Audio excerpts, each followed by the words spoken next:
gahuza miryango ivuga irondere kuri metero 19 25 31 na 41 ku mirongo ya FM mu karere k'ibiyaga binini no kuri internet kuri bbcgahuza.com. Ubu ni isaha 10 n'igice ku isaha mpuzamakungu ya GMT, isaha 12 n'igice mu Rwanda no mu Burundi, muri kumwe na Florentine Kwizera. Ndabaramukije kandi ndabahaye ikaze mwese abakunzi ba BBC gahuza miryango.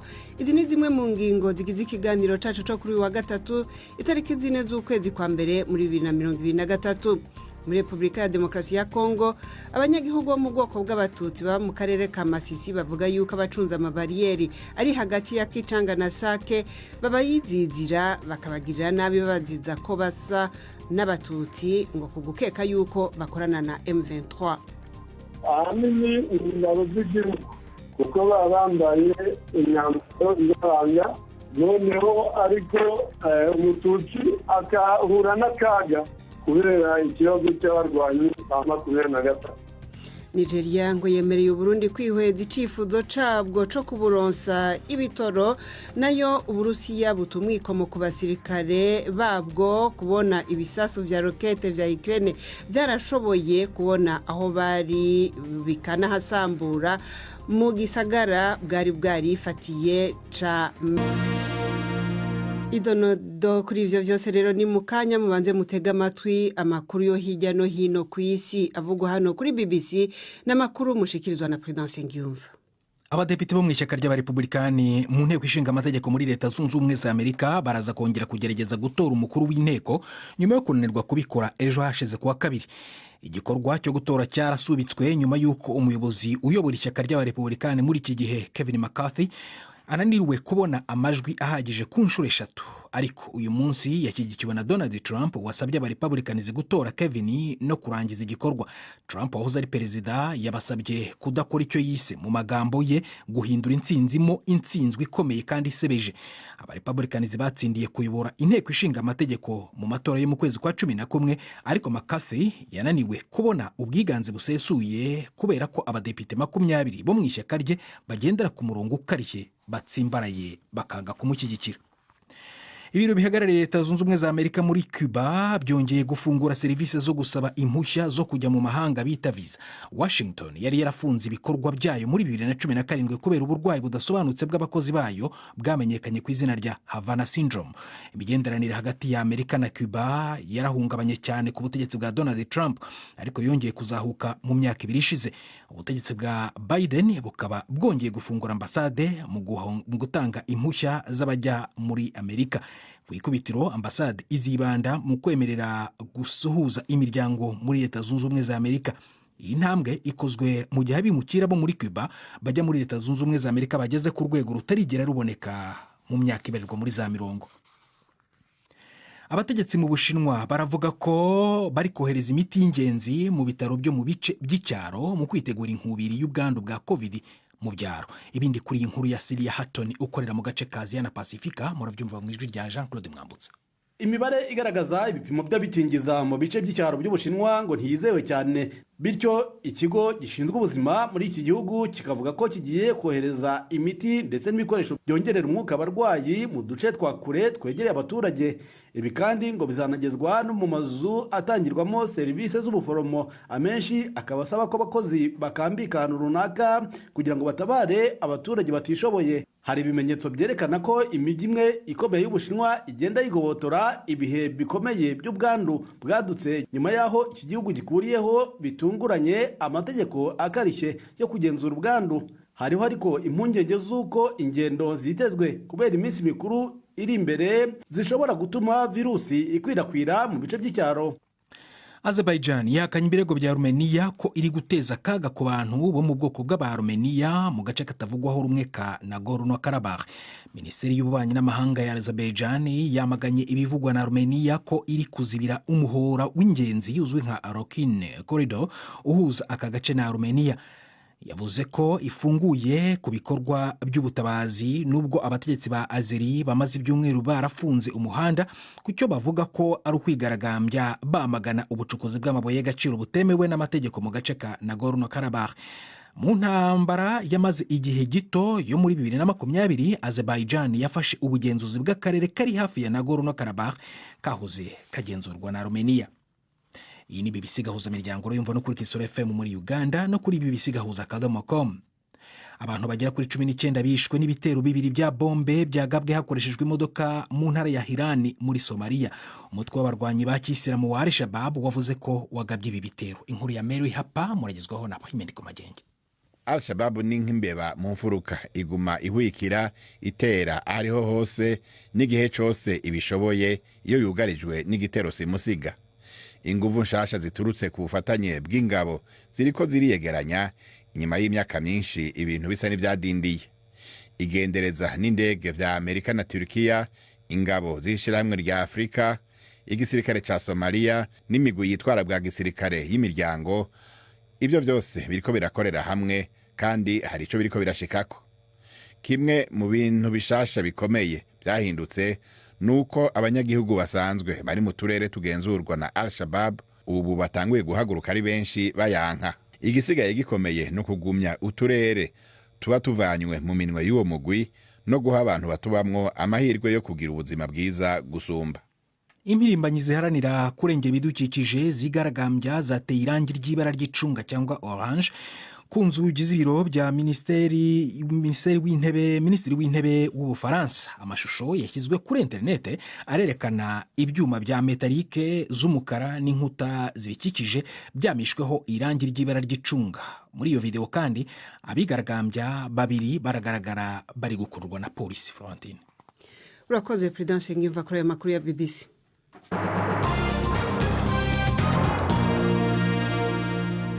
Nongeye kubaha ikaze duhere muri Republika ya Demokarasi ya Kongo. BBC gahuza miryango imaze iminsi ibona ubutumwa buvuga ko muri Kivu ya ruguru abanyagihugu bo mu bwoko bw'abatutsi baba muri teritwari ya Masisi bamaze igihe biziziwe n'abacungera amabariyeri y'umutekano ari kwibarabara riva Kicanga rija Sake. Umuryango w'abatutsi bo muri Kivu ya ruguru uvuga yuko ayo mabariyeri amaze igihe yarongerejwe, bakemeza yuko iyo abanyagihugu bahageze bahagarikwa, haba abari mu maguru, haba abari ku maguru canke ku mapikipiki ndetse no mu modokari. Abacunze babonye abasa n'abatutsi barabahagarika bakabagirira nabi mu kubaka amafaranga, bayabura bakabapfunga. Ivyo nivyo nabariwe na David Karambi aserukira community y'abatutsi bo mu ntara ya Kivu ya ruguru.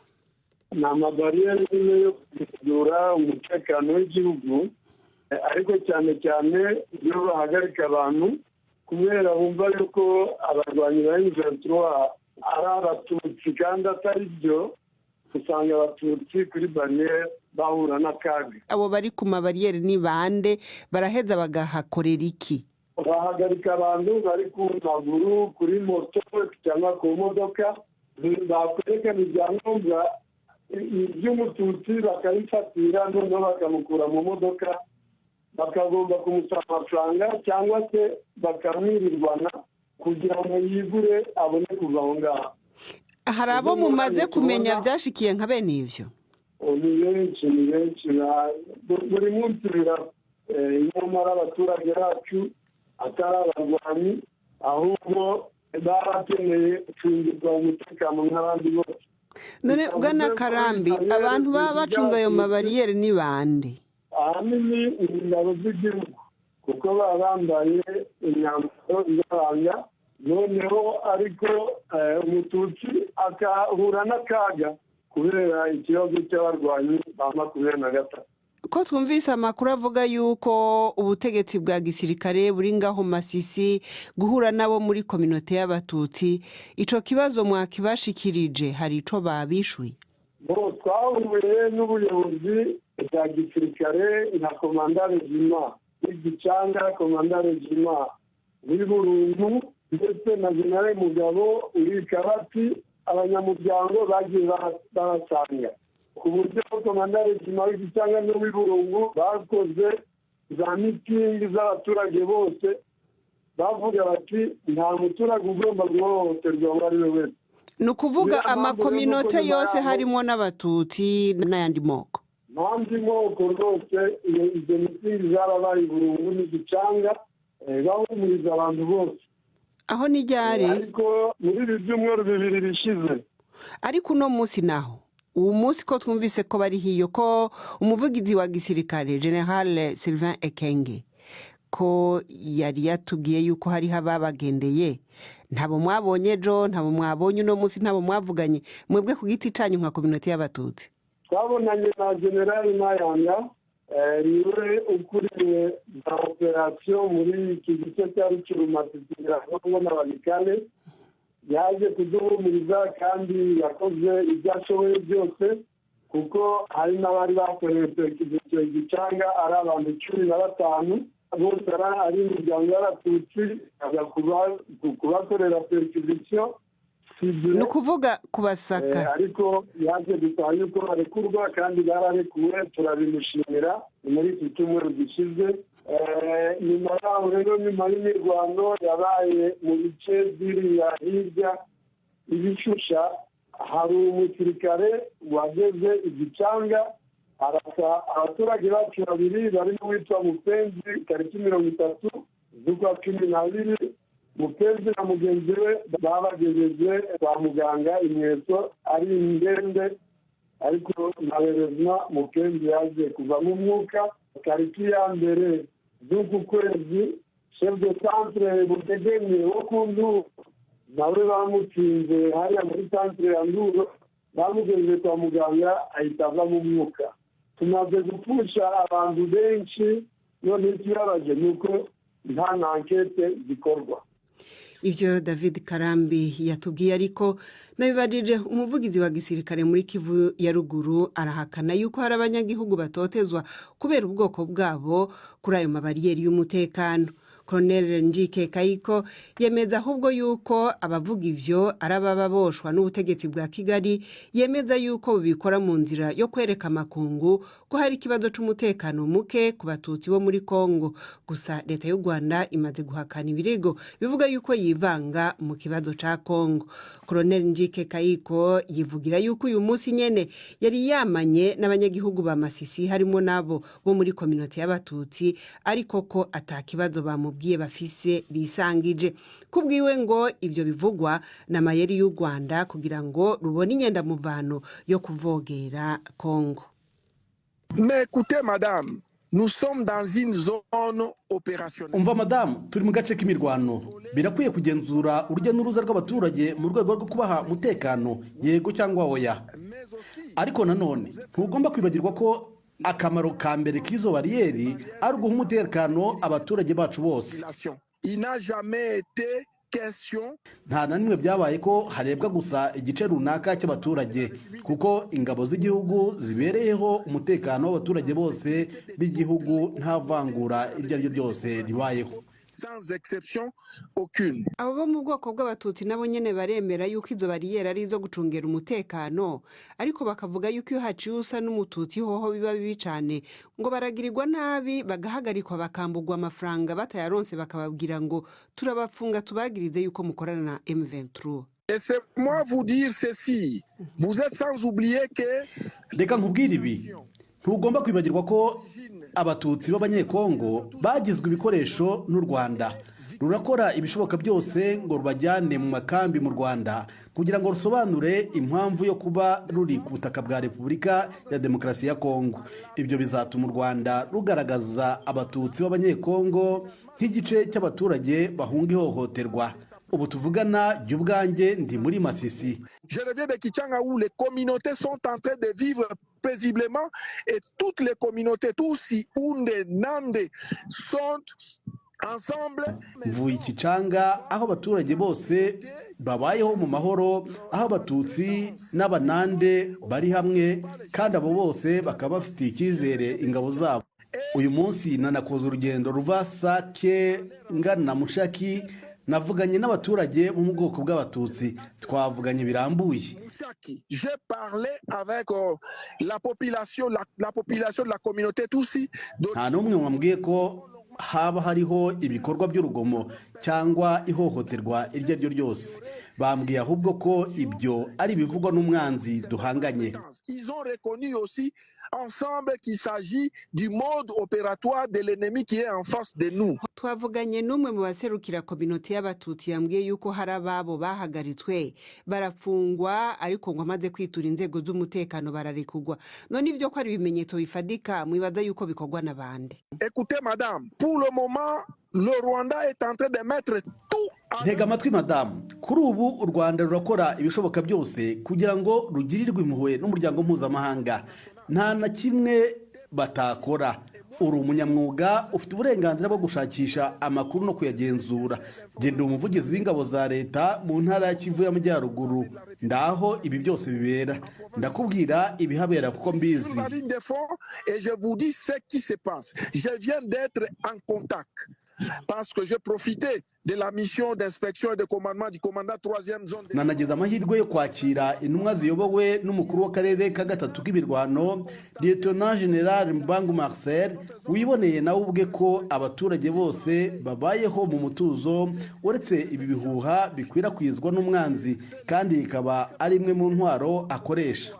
Nta gice na kimwe cy'abaturage gihohoterwa kandi inshingano z'ingabo z'igihugu za mbere ni ukurinda abaturage bose barimo n'abanyekongo bo mu bwoko bw'abatutsi kuko ni abavandimwe bacu, y compris la communauté Tutsi d'origine congolaise parce que ce sont nos frères. Et si aujourd'hui les forces armées de la République démocratique du Congo sont en niba uyu munsi ingabo zacu zihanganye n'umwanzi ni ku mpamvu z'ibanze z'umutekano w'abaturage bacu bose kandi turabikora nk'uko mushobora kubyibonera.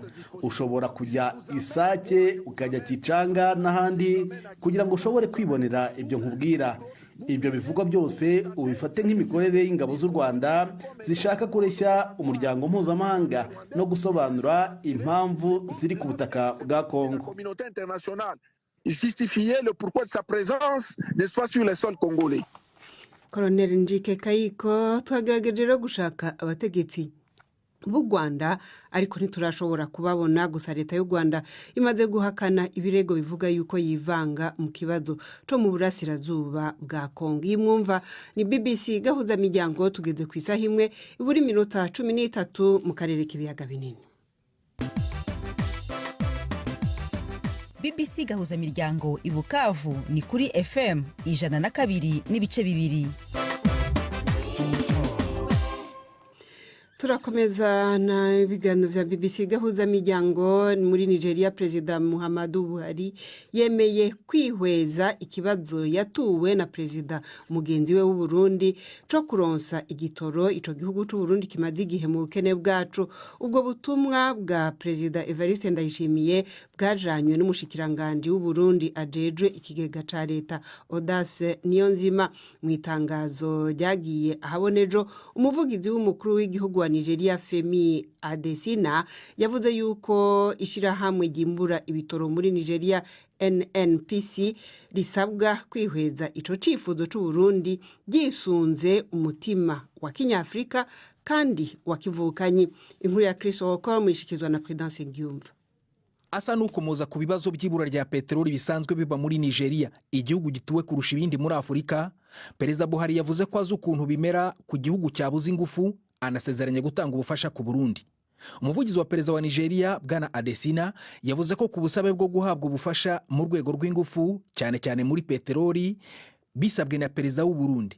Perezida Buhari yasezeranyije ko azasaba ikigo cy'igihugu gitunganya ibya peteroli National Petroleum Company Limited kureba ubwo busabe. Iri sezerano rikozwe mu gihe muri Nigeria ubwaho hari ibibazo by'ibura rya peteroli. Abantu babarirwa muri za miliyoni bakomeje guhangana n'ibura rya lisansi, bajya ku mirongo miremire ku masitasiyo ya lisansi ndetse n'ibiciro bikomeza kuzamuka kuva mu mpera z'umwaka ushize. Mu kiganiro aheruka kugirana na BBC, umunyamabanga wa leta ushinzwe ibya peteroli Timipre Silva yatunze agatoki abakora icuruzwa rya peteroli ku masoko yigenga kubera ibura rikabije rya peteroli mu gihugu. Peteroli yakomeje kubura kabone n'ubwo guverinoma ikomeza gutsindagira ko ifite ibigega bihagije byo gutanga peteroli ikenewe n'abaturage. Abanyanigeria bahuye n'ibibazo kubikomoka kuri peteroli byateye imirongo ikabije ku masitasiyo ndetse no kutabona lisansi mu mamodoka yabo n'amamoteri atanga amashanyarazi. inkuru ya Christian Okoro twerekeze hanze y'umugabane wa Afrika. Mu Burusiya ubushikiranganje bwo kwivuna abansi buvuga yuko abategetsi bazobazwa amakosa yatumye ingabo za Ukraine zishobora kumenya aho ibigo vy'imfata kibanza vya gisirikare vy'abarusiya vyari vyashinzwe mu muji wa Makiyivka wari wigaruriwe biri bigasambugwa hagapfayiramo n'igitigiri kinini c'abasirikare. Batumwikomo kubakoresheje za telefone ngendanwa batabifitiye uruhusha ko ariyo mvo nyamukuru yatumye izo nyubako afata kibanza zisambugwa n'ibisasu vya rokete byo mu bwoko bwa HIMARS bikogwa n'abanyamerika. Abasirikare b'Abarusiya batangaza amakuru bandika bakoresheje imbuga ngurukana bumenyi, nabo baranegura yuko ubutegetsi bwabo buriko burashaka guhindukiriza ikibazo kubahuye n'ingorane aho guharura amakosa ku bagaba babo. Ni inkuru ya Will Vermont mushikizwa na Jacques Nitegeka. N'ubwa mbere Uburusiya butakarije icyarimwe abasirikare benshi kandi bukabyemerera kuva intambara yatangira. Mu itangazo ryashyizwe ahagaragara na Minisiteri y'Ingabo mu gitondo cy'uyu munsi, General Sergei Sevrikov, umwe mu bayobozi bakomeye muri iyo minisiteri, yavuze ko abasirikare b'Uburusiya 89 aribo baguye muri icyo gitero. Ariko abategetsi ba Ukraine na bamwe mu bakurikiranira hafi bibera mu Burusiya bavuga ko abo basirikare bashobora kuba barenze kure uwo mubare. Uwo mujenerali yavuze ko abasirikare bari bakambitse kuri iyo nyubako iri mu mujyi wa Makiyivka Uburusiya bwigaruriye muri Burasirazuba bwa Ukraine barimo bakoresha telefone zabo ngendanwa, ibi kandi igisirikare kikaba cyarayibujije. Ngo nibyo bishobora kuba byaratumye ingabo za Ukraine zimenya neza aho bari baherereye. Iryo tangazo ryongeyeho ko abategetsi bireba bazabibazwa. Ni ibintu bidakunze kuba kugira ngo abayobozi b'Uburusiya biyemerere amakosa yabaye ku rugamba. Ariko ku mbuga nkoranyambaga imiryango y'abasirikare yarakaye yashinje igisirikare guhisha ukuri ku byabaye i Makiyiva.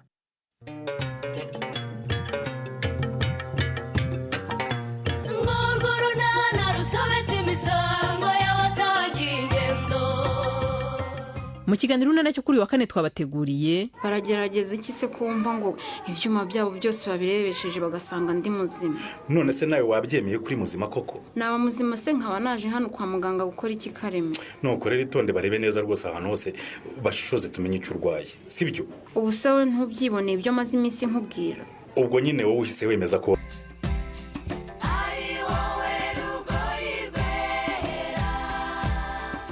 Mwireho neza. Indwara zitandura ni ikibazo gihangayikishije isi. Ishami ry'umuryango w'abibumbye ryita ku buzima rigereranya ko buri mwaka 74 by'imfu ziterwa n'izi ndwara. Ibi biri mu byatumye Peace Iraguha Ndori na mugenzi we bashinga ikigo Lifestyle Health gishinzwe kuzirwanya. Uyu murimo ndetse baherutse no kuwuhererwa ibihembo bibiri bitandukanye. Twegereye Peace atubwira ibyo bakora. Ibyo dukorera rero Lifestyle ni ibijyanye no kurwanya indwara zitandura nka diabete, hypertension n'izindi nk'izo, duhereye ku gukora awareness cyangwa kuzimenyekanisha muri sosiyete. Dukoresha uburyo bw'ikoranabuhanga kuko twizera ko ari bwo buryo bwa mbere ushobora kugera ku bantu benshi mu gihe gitoya, kandi abantu dutargetinga cyangwa dushaka gukorana cyane n'abantu batoya. Abantu batoya biri mu myaka hagati ya 20 na 35 kuzamura. Uko tubikora rero na application yo muri telefone, uburyo ikora ushyiramo information, uri umugabo cyangwa uri umugore, ufite imyaka ingahe, ufite ibiro bingahe, isize indwara urazizi, uzizi bingana gute. Noneho twamara kubona ibyo hakurikiraho kuguha inama zigendeye ku bintu bitatu cyane cyane, ibijyanye n'imirire, ibijyanye na siporo n'ibijyanye n'ubuzima bwo mu mutwe. Noneho tukaguha ibyo wakora, niba ari siporo y'iminota 5 bigendeye ku rugero uriho, niba ari litiro z'amazi unywa, niba ari amasaha uryama, bigiye bitandukanye. Noneho kuri buri mukoro ukoze ukabona amanota. Ayo manota rero afite icyamaze. Dukorana n'abantu batandukanye bagira serivisi nanone zikenewe mu kwirinda izi ndwara, harimo amagym no kuvuga ya mazu y'imyitozo ngororamubiri. Yego, harimo amaklinike runaka. Dukorana nabo ku buryo baduha mu bihembo ushobora kubona, harimo ko ushobora gukorera muri aya mazu y'imyitozo ngororamubiri igihe kingana n'ukwezi k'ubuntu. ikindi hari serivisi zitishyurwa na siranse, tuvuge ufite mituweli, tuvuge nko kwisuzumisha ku bijyanye n'ubuzima bwo mu mutwe, ni ibintu bihenda iyo wiyishyuriye, ariko ubu kubera abo turi gukorana ushobora kubona consultation cyangwa ukavugana n'umupsikologe ku buntu cyangwa kuri discount bakugabanyirije 50%, pourcentage itandukanye bigendeye nanone kuri za activity wakoze. Navuga rero ngo abatari urubyiruko ntibemerewe gukoresha iyi porogaramu. Barabyemerewe cyane, ariko urebye impamvu twibanze ku rubyiruko nibo badafite amakuru ahagije. Uba wumva ari iby'abantu bakuru. Abantu bakuru hari imyaka igera nawe ugashaka kumenya byinshi, ariko iyo uri muto ibi ntabwo ari ibintu utekereza. Wumva ari indwara z'abantu bakuru wowe bitakureba. Rero niyo mpamvu dushaka guheraho, kandi niho biba byoroshye ko nakwirinda nkanashyiraho uburyo bwo kuzirinda bw'igihe kirekire. Mwabonye ibihembo 2 mu cyumweru kimwe? Yego, ni amahirwe, ariko twe uko tubifata cyane ni icyerekana ko ibyo turi gukora koko bikenewe muri sosiyete, kandi ababa babitanze nuko babona ko izo mbaraga zikenewe zo kurwana n'izo ndwara, kuko ni ibintu biteye ubwoba. Wenda urebye ku mibare nko mu Rwanda 55% ko abantu baba barwariye mu bitaro biba byatewe n'izo ndwara zitandura. Noneho tugiye kubabura ubuzima 6/10 nizo ndwara ziba zabatwaye. Rero ukabona hatagize igikorwa kandi mu buryo bwihuse, byaba ikibazo kinini kurusha uko kimeze uyu munsi. Harya mwabonye ibihembo byitwa gute, bingana gute? Icya mbere cyitwa Hanga Pitch Fest, ni igihembo cyo ku rwego rw'igihugu gihabwa amabizinesi ari gukora ibintu bijyanye n'ikoranabuhanga muri segiteri zitandukanye. Abangana n'ibihumbi 50 by'amadolari, yenda kungana na miliyoni 50 z'amanyarwanda. Icya kabiri ni ibihumbi 250 by'amadolari y'Amerika. Ni igihembo yego, ariko ntabwo ari igihembo nk'icya mbere. Ni proje dufitanye bari mu mujyi wa Kigali n'ikigo cyitwa Novartis Foundation. Ni proje izatangira umwaka utaha. Nkawe Peace na mugenzi wawe, hari ibyo mwahuye nabyo mu muryango wanyu kugira ngo muba mwatekereza kurinda no kurinda abantu izo ndwara zitandura? Yego, byarabaye. Nakoraga nk'umunutritioniste cyangwa abashinzwe iby'imirire kwa muganga. Icyatumye nkanguka niba ariko navuga ni ukubona abantu bato, imibare igenda yiyongera, abantu tungana, abantu nduta barwara izo ndwara. N'uwo mugenzi wanjye uwo twatangiranye lifestyle, ni ibintu yarwanye nabyo ari mutoya, yavukanye ikibazo cy'umubyibuho ukabije, aza gushobora kubikurikirana, ariko ari ibintu yarwanye nabyo. Rero navuga twahuye twese dufite iyo nzara yo kugira ikintu tubikoraho, duhuza imbaraga, dukora lifestyle.